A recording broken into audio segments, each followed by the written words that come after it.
Hey everyone, welcome to the sixth edition of the Guild of Gaming Gurus, the GOGS podcast, where India's most passionate tabletop creators, tabletop gamers, and the community builders dive into the craft, the culture, the stories behind the games we love. And today we have Mihir. Mihir is a legend in my view, has been a mentor to a lot of people who go on to Kickstarter. And if you recognize his name, he's the designer of Viticulture World. The story and how he came up with Viticulture World itself is an amazing story to listen to. But yeah, before we go on about it, we have so many things to share in this podcast. It's going to be me, Palgun, Akhil, and Mihir. So let's introduce a new guest for the podcast. Mihir, welcome to the show. Hey I Meher. hope Thank you, Falgun. Thank you. Yeah, I hope all of us have, kind of recovered from the trip to Thailand and the Thailand Board Game Show. Yes, well, Thailand wasn't far off destination, so it was easy to recover. But the show in itself was very tiring. It was lots Right? of things happening at the board game show, and as you all know, you guys were there too. Yeah. Lots of cool stuff happening. Very interesting to see what the Asian gaming market, where it is, how it stands, what the designers are doing, and stuff like that. That's awesome. I mean, is this the first time you're actually experiencing an Asian convention other than Tea Talks? Let me see. No, I'd gone to one in the Philippines Okay. before, The and Simon thingy or oh, that was just, I've gone to the Simon thing also. Good. Thank you for reminding me. Yeah. hmm So I've gone to the Simon show in Bangkok. That was 2 years hmm ago. Last year I hmm went to the one in the Philippines. hmm. And yeah, and this Oh time we right. are at the I remember Thailand you Board Game mentioned. Show. Yeah. Yeah. Super cool. So Meher, please introduce yourself to the audience and what you worked on. What are some of the things you're really proud of? And is there anything that you want to share? I'm sure you have some epic things to share. So yeah. Hey people, this is Mihir Shah. Just to keep it short, I've designed Viticulture World, which is an expansion for an ever popular game called Viticulture. And that was my first big break through Stonemaier Games, which is one of the biggest board gaming publishers out there in the world. And then the next one that I worked on was Ras, A Dance of Love, which is currently, as of today, is the last day on GameFound. It is Woohoo! successfully funded and yeah, successfully funded, and I'm excited for it to come out and get onto people's gaming table so that people can have fun with it. Working on two, three new designs. One of them is very unique, very interesting. So I'm personally very excited about it. Besides that, I'm just hopping around at different gaming conventions, gathering as much, making contacts and gathering as much unique experience that I can by interacting with gamers, publishers, different kind of vendors, and different industry professionals, like distributors and stuff like that. I think this knowledge as a whole makes you a better designer and just grows you into this hobby and makes you understand the nitty-gritties and the business part of it also. Wow. Yeah, and that is my small intro. I mean, that is amazing, dude. I mean, you mentioning this is like an eye opener for a lot of designers. There are two schools of thought here always, right? I mean, one person is like, hey, I'm just going to put my head down and design, design, design. Yeah, While someone like you and me, we look at the market, we look at it ground up and see, okay, what kind of games would probably fit and who are the publishers to fit this particular, to take this game to the right demographic and stuff like that. And then work yeah. backwards, right? So you don't just design the game and then try to shove it down someone's throat. So that's interesting. I mean, I'm glad that you mentioned that. So cool. But I'm And curious, what is the story? Like Falgun, you were mentioning that there was a insane story about Viticulture World. So what is so, that? my bad. We have recorded this interview at the Oh, last Tea Talks and I haven't uploaded it yet. But yeah, I think this is definitely a platform where you can share as well. You want me to mention the story right now? Yeah, I mean, it's a very interesting thing. So, But yeah, keep yeah, it so it short because started. I'm going to share the detailed one later on video. Okay, so it basically I used to after getting to the hobby a few years later, I used to start tinkering around with the designs of games that I love. And I thought always that, it would be cool if this game that I love so much would play like this and stuff like that. So I used to come up with fan-made expansions and post them on BG. So the publisher and the designer of Viticulture really liked my work, and one day he approached me and he's like, "Hey, I wanted to work on a co-op expansion for Viticulture World. Would you be able to do that?" Now the funny part is I do not play co-op games, and I absolutely like do not. I'm not drawn to co-op games. I'm not drawn to co-op games. So I'm like, but Stone Mare Games is giving me an opportunity, so you cannot deny that. So I'm like, okay, I'll try. And so it was me and Francisco Testani, who is the designer for Tang Gardens. Francisco happened to make the first draft of the expansion. Playtesters hated it.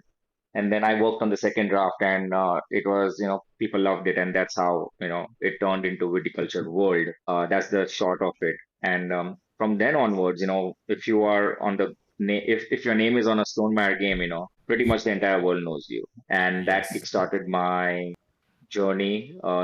And a huge shout out to Jamie Stegmaier for giving me this huge opportunity, without which I don't think so my graph would have been so steep upwards. Crazy. I mean, see, primarily working on such fan-made expansions and posting it on Board Game Geek is itself a big thing, right? I mean, but more Yeah. importantly, I love the story where he basically told both of you to design a version by yourself, and he liked your No, no, edition no, of no, no. it. It's because Right, yeah, playtesters hated it because it felt so different from Viticulture. So right. now the next brief was that make something unique but also feel similar. Now I don't know if you realize this. These two words do not go in the same sentence. How can you make something unique but yet have it feel similar? It's just contradictory, right? But Right. we weren't afraid. But I told Francisco, my co-designer, that hey, I don't know about you, but this is my first gig, and I want to, have a good impression. So let's do this. Let's go above and beyond our duty of call and make two versions for him. Hmm. And so you make one, I make one again with Hmm. the new brief. So then, within 2 days, I made a new one. And I showed it to my co-designer, and he loved it so much. And he's like, "I don't want to make mine. I love yours so much that we just show this to Jamie, and Jamie also liked it enough. And then we sent it to playtesters. They also loved it, and that's how it came. Viticulture World came to life. Fantastic. And I think the biggest difference is it's a co-op, Yeah, right? it's a co-op that would be fun for people who usually do not like co-ops because it is designed by a person who does not like co-op. So I had to make sure Exactly. that it is fun for me to playtest over and over and over again. Right, So right. and this is I think I've achieved that because there are a few feedback I've got that hey, I typically do not like co-ops, but this is the one I like. So in my mind and my heart is like I feel so satisfied because I was like, okay, goal achieved. Yeah. That's fantastic, man. I mean, a Stegmaier game is like not a joke. He even acknowledging you as a designer and taking it to the level where they printed, I don't know, how many copies have been printed till now? 40,000, 50,000. 30,000, 30,000. Yeah. So that's amazing, right? I mean, now I guess people are going to be reaching out to you to design a game for them now. I'm sure that's happening already. Many people already do. So Yeah. yeah, And especially, I constantly keep getting I constantly keep getting pinged by Indian publishers a lot, and also from international ones. Like, right, yeah, especially after they play my game RAS, I've right. gotten like three prominent international publishers who asked me that, hey, do you have any new design? We would like to see them. Like usually, like designers go to publishers, but this is like the publishers coming to me, like Damn. AEG, and I remember AEG and Celebrity, All Play man. came to me and they were like, okay, if you have something you'd like to see. You have no idea how proud I am every time I see Indian designers getting this kind of visibility. But more importantly, it's not just about Indian designer, it's about the Indian game. Ras is doing amazing. We have a very interesting story for Ras as well, right? I don't know if Akhil knows about this, but No. this was, I think, during COVID, we organized a kind of a design contest where it is, you Right, have right, right. to, it has to be 3D modeled or it has to be laser cut. Okay. The concept was that, the game is always made to order. So you don't maintain an inventory.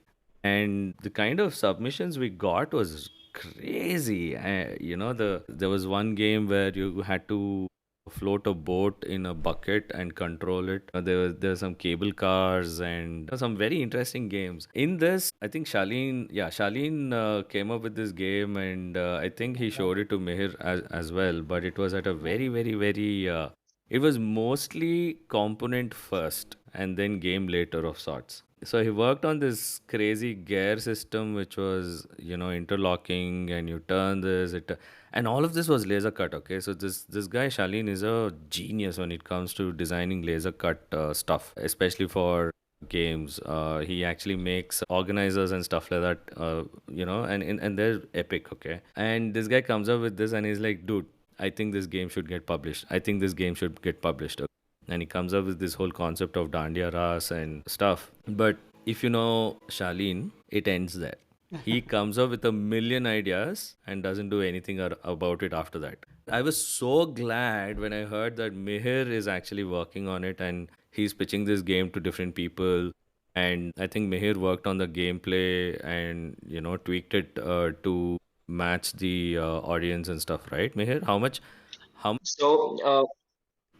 So, the way it started was, of course, Charlene made the whole gimmick as Hmm, for your design contest, and right. then he was trying to get a game going, but nothing was happening. And it was during the same time that Charlene was playtesting Viticulture World for me heavily. Hmm, hmm, And he liked my design language. And hmm, of course, since I did Viticulture World, so he's like, let's try designing this together. So we first tried designing this together. He had some ideas, I had some ideas, but then so whatever he was doing was either, so not aligning with the overall larger picture. So, and hmm, then slowly, as we started working on it, it just became in such that, that the whole design was being largely me, and he was very instrumental in, polishing it, playtesting it, and making it tight and, the very, and ensuring that this was fun. Always, as you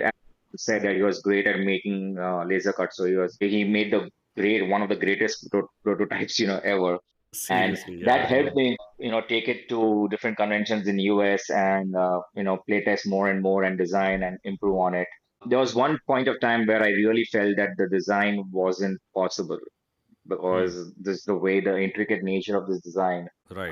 For a long time there were cubes, and then I switched to dice, and then I switched to the whole love part of it. And that's Hmm. slowly everything started to come together. But to be Hmm. fair, in Shalim's defense, also, he's also like he has a huge business, Right. and he's a big guy. So there's less time for him to do to devote to designs. But fortunately, he had me, so and it worked out well. But it took a long time, and just like any creative field, when you're designing something, there's no like there cannot be a set time period. We would Right. all love to get our designs out faster, but 100%. it's like for a long period of time, RAS was for 6 to 8 months. I know RAS was. I put it in the shelf. I'm like, I want to take a break because nothing is working out. There were so many dice, the options were overwhelming. But when you Hmm. reduce the options, it is not fun. It is like Hmm. lackluster. So how to get the right balance? For that, Right. we had to like keep the game closed for a few months, and that's how. So some people, many people need to understand this. Game design is not a set thing. Some games can be designed in a day. Some games can take a decade. Like Correct. recently, Perseverance, a Castaway Chronicles from Mindclash Games. I don't know if you know this, but Yeah. they just finished delivering their final, the full game, and from start to finish, right now, it is 10 years. Wow. The moment they put pen on paper, and from this where they've just finished delivering 99% of the games, it is 10 years. So every game has its own unique journey, and no game is the same. Yeah, I mean, I 100% agree with that because when we designed Vallamkali, the boat racing game, we got the artwork done during COVID, man. So it was like 2020, 2021. And the game artwork was ready, okay? The box artwork, the components, everything was ready. We actually play tested it, but it was so dumb. And yeah, we parked it. Then suddenly it hit me one day that, hey, we should actually make it simultaneous play, a deck builder, and betting and bidding and all of that. And now it's a hit. I mean, wherever we take it, it's like one of the loudest games out there. But one thing I wanted to, check with you, and it's probably my perspective when it comes to games which have a very strong Indian theme. Sometimes I have realized that a lot of these international gamers, right, when you showcase it at Gen Hmm. Con or Resin or wherever, right, it's very difficult for them Yes. to understand some of the behavioral aspects in the game. Like, for example, we would have gamified, like, for example, in Chai Garam, right, there's a concept where you can skip the first person in the queue and serve somebody at the back of the queue, right? And then it pisses off the first person. They were like, why would this happen? I'm totally fine waiting if, if somebody behind me got served. I was like, I wish it was like that in India. I'm sure you might have been asked a million questions about why this happens, why that happens, how is it thematically kind of Yeah. integrated into the gameplay and stuff like that, right? My design language primarily is I'm a theme-based guy. I Right. myself, like when I play games, I rarely am drawn to like abstract games. A thematic game draws me more in. So my design language reflects that. So everything in RAS is super thematic. Everything in Viticulture World is super thematic. So for me, to have justifications on why this happens is not a problem because they're grown out of themes. Some people Exactly. design games via mechanisms first and then put theme on it. Yeah. And that is what I call a pastive theme. But some Right. games are born out of the theme where the theme comes first and then the mechanisms are put on around the theme. Correct. That's what makes it super interesting as a designer, because now it opens up so many doors, right? So many opportunities, so many stories, so many narratives. Especially being an Indian designer, we have infinite stories to tell, right? But having said that, designing games is one thing, making that a reality is another. So, we need more designers, more publishers, more gamers. I think India is yet to wake up when it comes to crowdfunding. When that happens, I think it's going to be epic. So I want to just congratulate you and Charlene on getting this game out, getting a publisher for this. Arcane Wonders is awesome. You guys were the talk of the town at Gen Con and at SN. Everybody were talking about how fun the game is and how beautiful. In fact, I Yeah. remember Tom Vassell going gaga about your game. Oh, thank you. I know he. So Tom Vassell is the reason why the game is with Arcane Wonders. Oh, So it really? was, yeah, because when Charlene initially asked me to help, co-design the game with him, and when the Hmm. game had just cubes, as I said, Viticulture World had come up. So I was at Dive Star West, and we were showing Viticulture World to Thinker Timur and Kovre, which are popular YouTubers, Right. behind closed doors. And since they were playing, me and one of my friend had the RAS prototype, and we were just trying to come up with something, just Hmm. come up with some mechanism, all right, Hmm. and see if it's fun or not. While the play of Viticulture World was going on the side table, and it was on a closed room, but it's Tom Bassett's convention. So Yeah. Tom just barges in.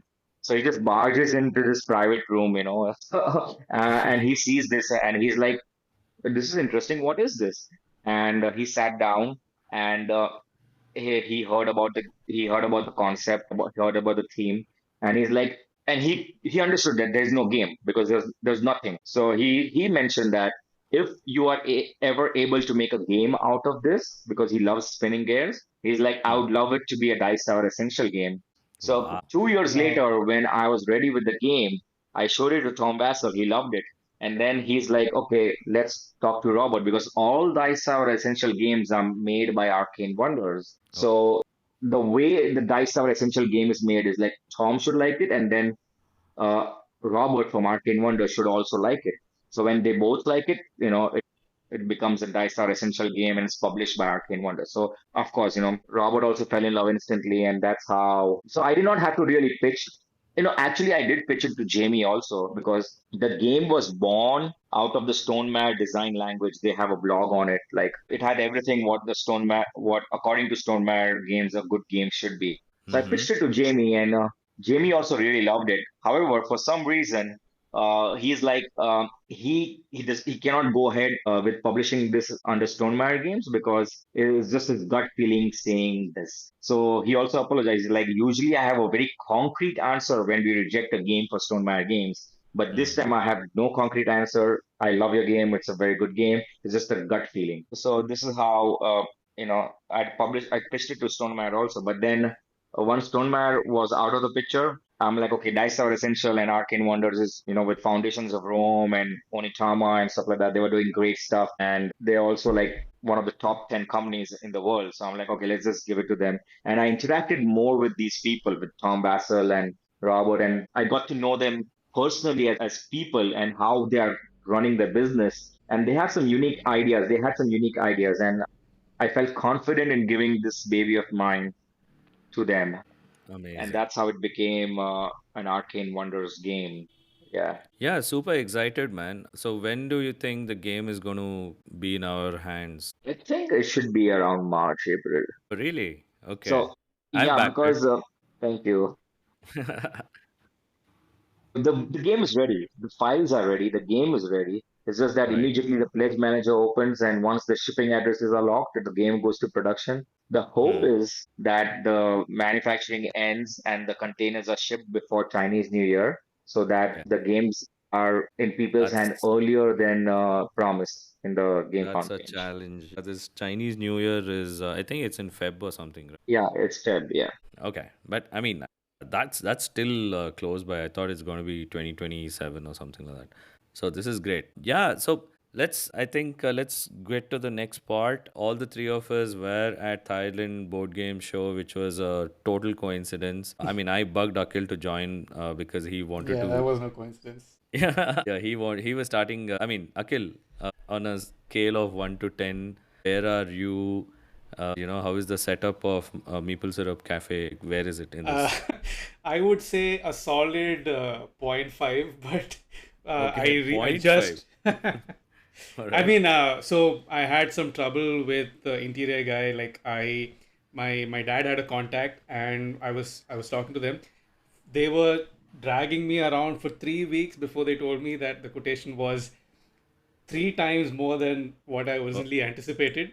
So I had to like scrap them and then go with another person. So I yeah, just the meeting I had a while back was with that guy and getting things started. So he's agreed to start it. We just need to fantastic. finalize some minor things and then hopefully fingers crossed next week we can start setting things up. So Yeah. So the first thing you decided to do is like start building your board game collection. that has been collecting. I mean that process has started like 5 years back, right? So Right. that's already there, that's already in the works, and I kickstarted a little bit more with the Thailand game show. So uh, Yeah, I mean, Thailand Board Game Show actually surpassed some of my expectations. I mean, we had been to Simon Expo and we'd seen how it is run, and this TBS was very interesting. I felt the designers were given a lot more importance here, and there were close to 80 designers, man, from across the world.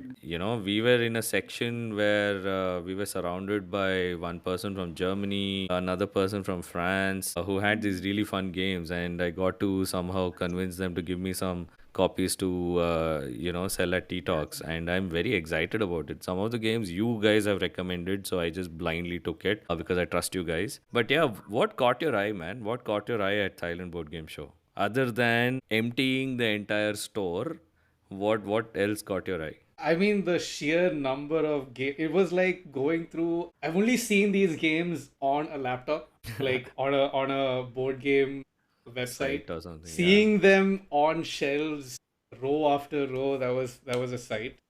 Right. But yeah, there were a lot of, like you said, a lot of interesting games by the local designers that we kind of enjoyed, and I think I told you a couple of them. But yeah, a lot of games like Flea Market and Pinocchio that we got, right? So a lot, Pinocchio, lot of I fun to couldn't play. get a copy of it, but I mean, what is that? One Quest? Duo Quest. Duo Quest. Huh. Yeah, That was also an Duo. interesting game where it's essentially either a two-player or a four-player game, and you are essentially doing a co-op boss battle. But there are Hmm. no minis, there's nothing else. It's just every player has to select a card to attack or defend or heal. But Hmm. how you apply the effect is there's a question on the back of it, and it'll be like, what is my favorite ice cream flavor? And Okay. both you and your teammates have to answer that. If the answers match, meaning you know what my favorite ice cream flavor is, then Right. that means we are in sync and we are coordinated.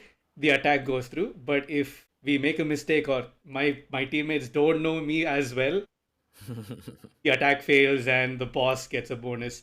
So it's a very interesting way to take the same mechanic or the same theme of boss battles. It was fun. Very interesting. I mean, I was actually thinking about it, but I always have this kind of a pet peeve when it comes to games which have cards with questions. The novelty Hmm. of it, goes away once you have shared the answers, right? You can't play with the same people again. And, Mm. but one interesting thing about that game was it was a fantastic game for couples to play, is what I Yeah, realized. definitely, definitely. That's the whole You, reason I got it as well. It's going to be a great game for couples or just friends trying to get to know each other sorts.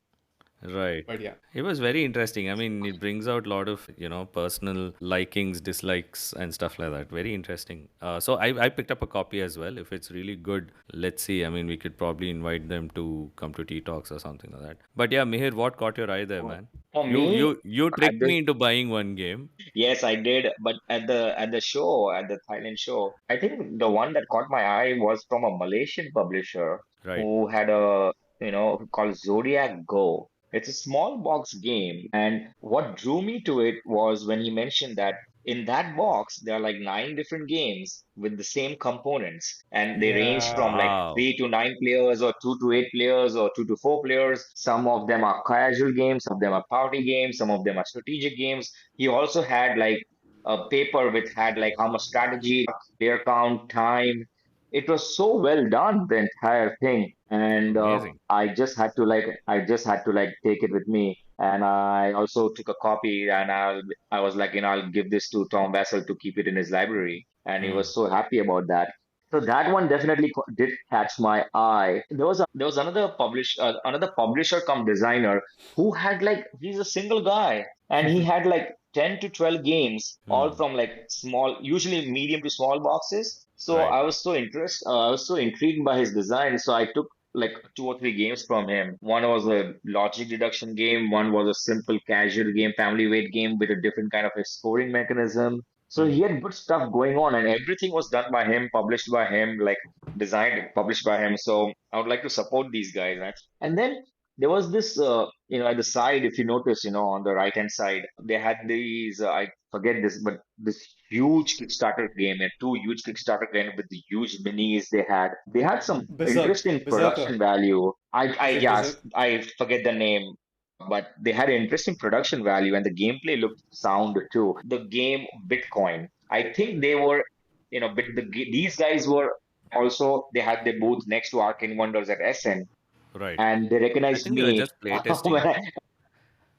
But no, but it was in crowdfunding, and they recognized me, and they were like so excited to see me out there in Bangkok too. But I think that game is interesting enough, and that game could be a good one, And they themselves believe in the game, and they are like showing it everywhere. And Yeah. when someone is so passionate about it, and they are going places with their game, I'm much more intrigued to check it out and support them, because just because of the heart and effort that So the they're putting into a product.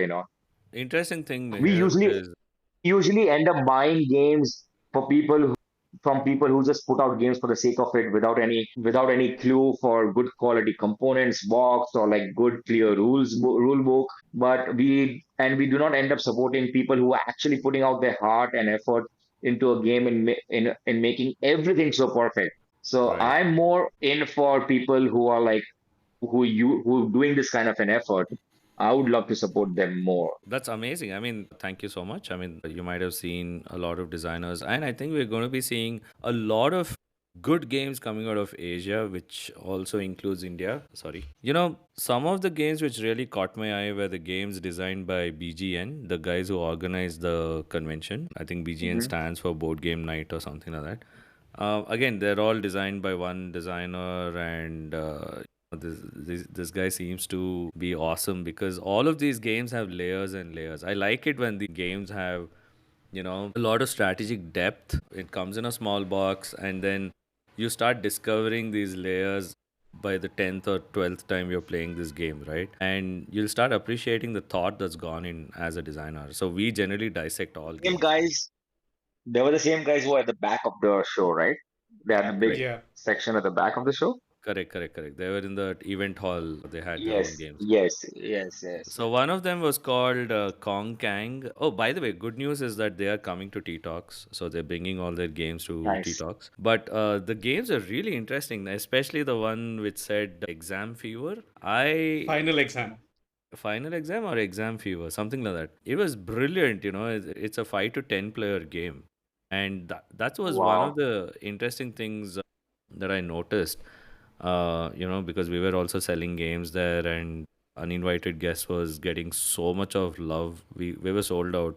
I think Thailand is very similar to India. They like big games which can actually cater to a big player count, group, and also which are fun and quick to teach. So that's what I realized when I was actually going around and trying to check which are the bestsellers and all of that. Of course, the artwork theme components were epic because they get them made in China and they have free trade agreement and they can import whatever they want from China. But having said that, having great ideas is also very important, and that as I said, the perseverance to get that game see the light of the day, right? So it was very interesting. But did you also feel that Thai people generally prefer light medium games and not too heavy? No, not at all. In fact, so many Thai people were playing those heavier games, uh, which was just mentioning about the Kickstarter ones and the Right, age of Bitcoin and stuff like that. And there were right. a few more heavier games. So basically, Thai people are no different than just people around the world. This is my experience. I've been extensively to the European conventions and like a hell lot of American conventions, and now to a few Indian ones. I'm in fact going to the Vietnam one also mid-December. So Wow. yeah, because that's done by now a good friend of mine, Michael Orion, who I had the pleasure of meeting at CmonCon, and we've been in touch since then. And he was in my booth signing his copies at Okay, yeah, SM, yeah, yeah. the Now I Art and Wonders. recognize. Yeah, yeah. Yeah, so Now I know who he's it is. going to be running this. He's doing good stuff, get the board gaming hobby growing in Vietnam, and he's doing Right, this huge convention out there. So he wanted me to be there and run some shows for them, and do some guest panels and stuff like that. However, coming to the point that I've just realized that people are people everywhere. They love all kinds of stuff. Everyone wants in their collection a mixture of everything, something for every occasion. Just like you have now that I think of it, it is just like a wardrobe. You need a wardrobe for everything. You need your traditional wear, you need your office wear, you need your meetings wear, casual wear, that's a very sports wear. interesting So like with analogy. Yeah, board games, yeah, with board games, you need something like a party, or like something with a family chill vibe, something when you want a meaty and a heavy game, right, something with more people, less people. So you need to fill that vacuum of different kinds. So right, everybody needs everything. But one thing for sure, the game has to be good. If the product itself is not good, the game won't be, you won't be remembered. The game won't be remembered. So whatever it is a small game, big game, medium game, for whatever, though, the game itself has to be good. And a correct, large part of the experience also depends on how good your components, your artwork, and your care for the rule book is, how intuitive everything is. Like, yeah, I'll give you an example. I totally know of a great game with the crappiest of components in the rule book, and that got my rating for that game to 5.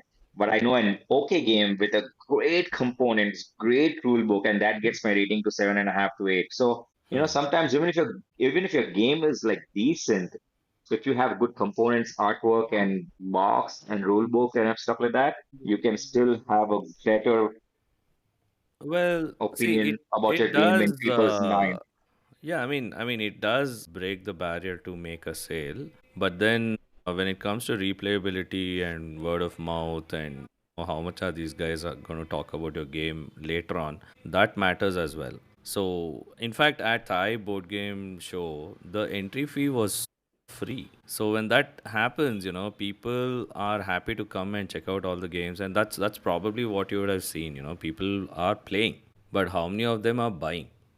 right? Fundamentally, for a publisher, that's what matters. Now they've put in so much of effort. She was actually telling me that she's invested 1 million baht in this 3-day convention. That's close to 28 lakhs or something like that. And it's not a. I would have So had how did sleepless so nights. yeah, so how is she so she's just making money from the So publishers or the yeah, so it's a exhibitors? very interesting model which works only in Mm-hmm. Thailand. Probably it'll take a few years for it to come to India. Over Mm-hmm. there, they have a lot of publishers who want to sponsor. So Asmodee was one of the Okay. main sponsors. Yes. So we don't have such sponsors yet in India. Like, how Asmodee and Simon, all of these guys actually Mm-hmm. go big in Thailand or Philippines or all of these places, right? Because Mm-hmm. they have an ecosystem there to support that hype. So if they create the hype, they have the supply chain to support it, right? So the importing of goods and everything is super streamlined in all of these countries, whether it's Malaysia or Singapore or Thailand or Philippines and stuff. And they get there. So in fact, I was talking to a publisher, and the first thing she mentioned is like, oh, if I need to get your games, I wish your games are manufactured in China, instead of India. So if they're manufactured in India, apparently they need a license which costs around 3,500 for just trading. And The they were issue with saying, the issue with India is that there's so much of these extra government bureaucracy and red tapeism that it is really stopping India from becoming an production, manufacturing powerhouse, not only for board games but 100%. for every So I've industry. actually, I've been diving deep into this, talking to a lot of publishers, designers, manufacturers there, right? And what I've realized is both of our countries have these restrictions, okay? I mean, not just restrictions, I mean, these things like BIS, for example. It is there Hmm. everywhere. But the ease at which your product can actually Yeah, get a BIS certification is super, yeah, super smooth in those countries. In India, yeah, it's like, oh no, we have to face a beast now. So anyway, yeah. that's from the behind the scenes perspective of this industry. But it was a eye opener for me. I mean, I love to go to Thailand and meet all of these people because people are generally very sweet there and extremely warm. The gaming, if I don't know if you noticed this, but language was a big problem there. Okay, they couldn't communicate with you in fluent English, right? They were like talking to you Hmm. in bits and pieces of Thai and English, and they're trying to figure out words that will fit in. I had one challenge where I had to explain an entire game through Google Translate. Oh wow. It was such a huge challenge, and I actually did a few goof ups as well. And I didn't realize until midway that it was translating it to Spanish and not Thai. And that person was like, doesn't your phone do it to Thai? And then that's when I realized, shit, okay, all this while I've been showing her the Spanish, translation. And it was crazy. I mean, Shweta was laughing her head off at the other end. But it was a big challenge for me. But having said that, they're totally related to the game. So in fact, when we designed Uninvited Guests, we wanted to make the game as language independent as possible, and that's been our design language for almost all the games going forward. That makes it global. People don't have to translate anything, and even if there are a few cards, they don't mind putting a sticker on it with a translation or something like that. So we've tried to Oh, keep text to as minimum as possible in these games, and I'm glad that they actually found Uninvited Guests relatable.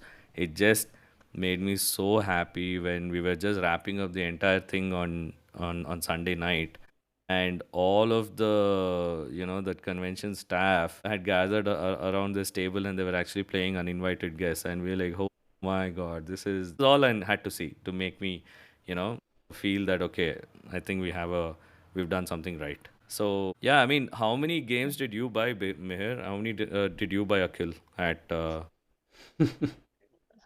I just ABS? come with a cabin bag, so I did not buy much, but I bought a bunch of small games, but I largely so I bought Monkey Palace for my kid, and then I bought Ticket to Ride Legends of the West, which is a legacy version for Ticket to Ride because I wanted my kid and my family. I wanted to have that experience with my kid and my family because they love Ticket to Ride, and so I that's it. was so tempted when you bought that game, but it's too big. I couldn't have taken that. That's why I just That was as my personal item in my on the airplane. So I had one carry-on and one personal item. That was that game. So So you yeah, it just is. carry the That's game. the Wow. yeah, that's the problem with modern board games. They're so huge and big. It's so difficult to like transport Exactly. them, right? So I'm so glad you mentioned this, the recent development. I mean, we've been pitching to a lot of people now. One of the metrics that we always talk about is, value per centimeter cube. So, initially it was value per player. So a lot of people would Yeah. follow this metric across the world, right? Like it's like 2 to 8 players. Okay, you're paying, I don't know, $10. They would divide $10 by the number of player count, and then, see how where the value is, and basically draw parallels with, you would have probably bought a burger or a pizza for this price, but here you're getting a game which will be with you forever. So, but now it's moved to value per centimeter cube. It really makes a lot of sense because nowadays, with shipping and all of these tariffs and all of that, it really makes sense to have a small box, big game. Shipping all those cartons to Gen Con was a nightmare, man. I could have bought a farmland in India. Anyway, so Akhil, what are your best buys there, man? I don't know what my best buys are. I've bought like a truckload of games. I have to sift through them now. I posted a fun reel yesterday as well, Right, showing all the games that I got. But I right. think I have a few ones that I'm excited to play, like Skyrise, Kel, Unconscious Mind.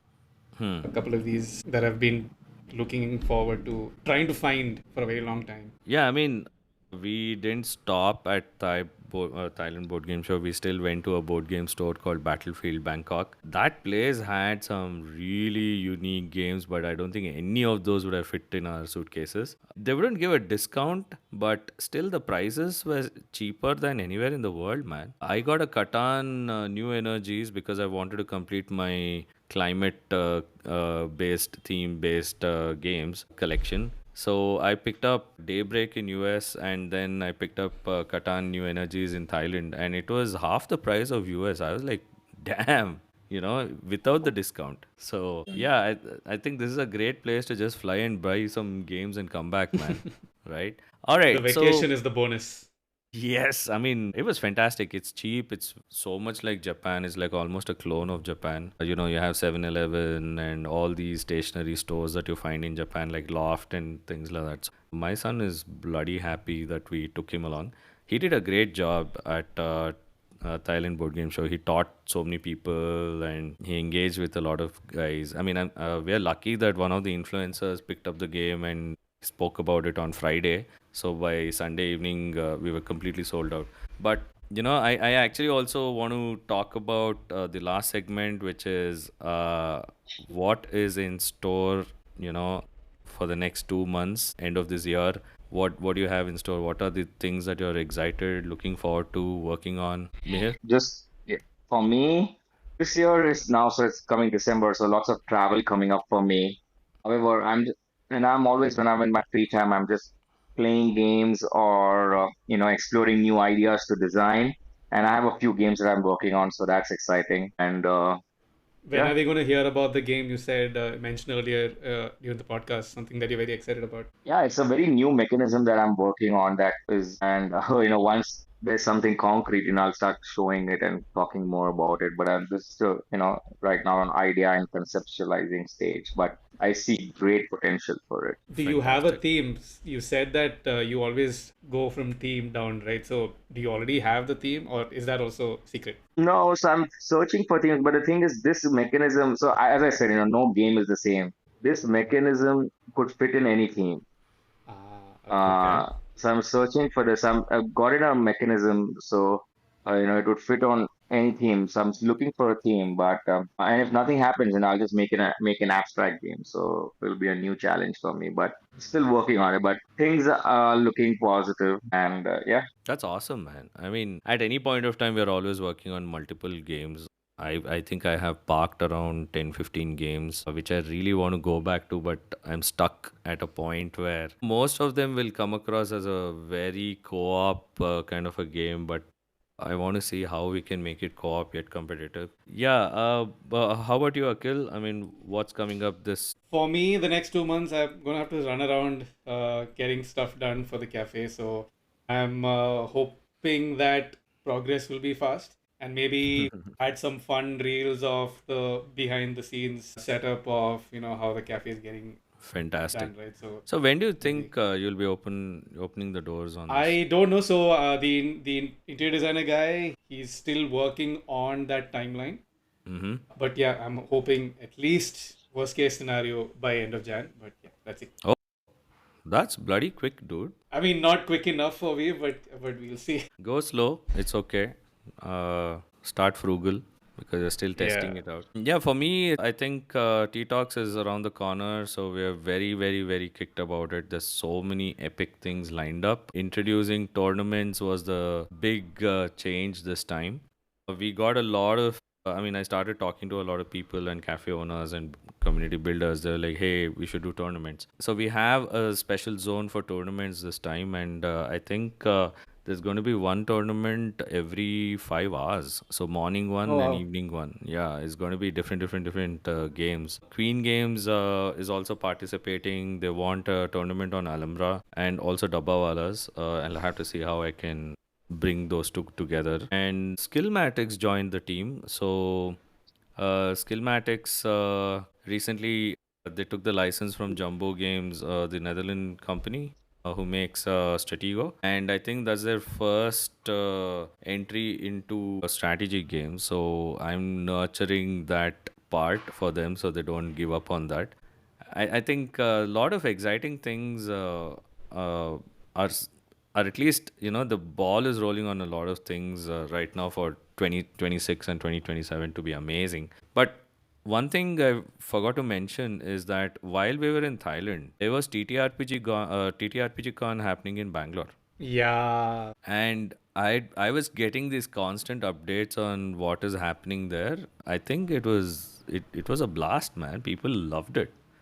180 footfalls, close to 20-30 game masters. They have touched almost everything under the sun in TTRPG, in the world of TTRPG. Not just Pathfinder and D&D, but a lot of other systems. They apparently played Gaslands. Bhavesh is one of the guys who runs it. I'm excited to see what these guys are planning for T-Talks.